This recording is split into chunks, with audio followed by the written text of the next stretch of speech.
Hello friends, स्वागत है आपका मेरे YouTube channel be a thing with Archana में। आई होप आप सब लोग बहुत अच्छे होंगे और मैं भी अच्छी हूँ। तो मैं लेके आई हूँ लेसन प्लान हिंदी का। आप लोगों को किसी और सब्जेक्ट का लेसन प्लान है चाहिए तो प्लीज़ मुझे कमेंट करके बताएं।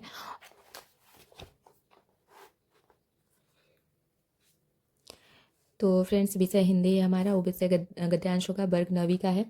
प्रकरण है भारत का पुरातन विद्यापीठ नालंदा। यहाँ पे जगह थोड़ा छोटा पड़ गया तो मैंने इसी में एडजस्ट कर दिया है। बाकी मैं बोल रही हूँ तो आप लोगों को समझ में आ रहा होगा कि ये लिखा है।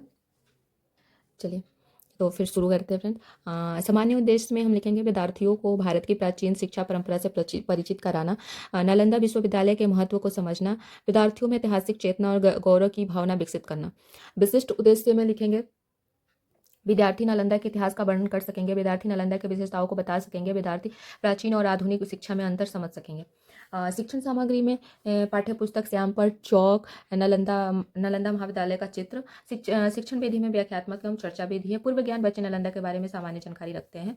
तो चलिए छात्र अध्यापक क्रिया देख लेते हैं और छात्र क्रिया प्रस्तावना है ये हमारा। तो पहला क्वेश्चन है विद्यार्थियों को भारत की प्राचीन शिक्षा परंपरा से परिचित कराना। उत्तर विद्यार्थी नालंदा के इतिहास का वर्णन कर सकेंगे, नालंदा विद्यालय के महत्व को समझाना, विद्यार्थी नालंदा की विशेषताओं को समझ सकेंगे, विद्यार्थियों में ऐतिहासिक चेतना और गौरव भावना का विकास करना।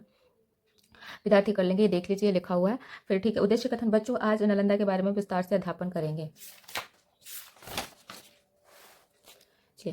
शिक्षण बिंदु में लिखेंगे नालंदा का परिचय। छात्र अध्यापिका कथन में लिखेंगे नालंदा महाविहार प्राचीन भारत का विश्व प्रसिद्ध विश्वविद्यालय था। यह बिहार राज्य में स्थित था। इसकी स्थापना लगभग 5वीं शताब्दी में आती है। यह विश्व का पहला आवासीय विश्वविद्यालय था जहां हजारों विद्यार्थी और शिक्षक निवास करते थे।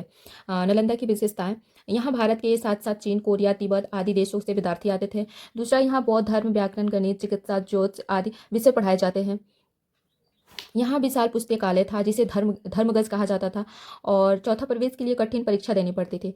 से छात्र क्रिया में छात्र ध्यानपूर्वक सुन रहे हैं। श्यामपट्ट कार्य आप देख सकते हैं, यहाँ पे लिखा हुआ है। चलिए नेक्स्ट देखते हैं। शिक्षण बिंदु में नालंदा का पतन। 12वीं शताब्दी में विदेशी आक्रमण के कारण नालंदा का विनाश हुआ। इसका विशाल पुस्तकालय जला दिया गया जिससे इनके महत्वपूर्ण ग्रंथ नष्ट हो गए। लेखक का संदेश, लेखक इस पाठ्य के माध्यम से हमें यह बताना चाहते हैं कि भारत की शिक्षा परंपरा अत्यंत समृद्ध और गौरवशाली रही है। हमें अपने इतिहास पर गर्व करना चाहिए और शिक्षा के महत्व को समझना चाहिए। छात्र क्रिया में छात्र ध्यानपूर्वक सुन रहे हैं। पुनरावृत्ति प्रश्न, नालंदा विश्वविद्यालय कहाँ स्थित था? नालंदा को 2 विशेषताएं लिखिए। नालंदा का विनाश कैसे हुआ? मूल्यांकन प्रश्न में विद्यार्थियों से नालंदा पर 5-6 पंक्तियां लिखवाना। मौखिक प्रश्नोत्तर द्वारा समझ की जांच। गृह कार्य में प्राचीन और आधुनिक शिक्षा में अंतर विषय पर 10 पंक्तियां लिखिए।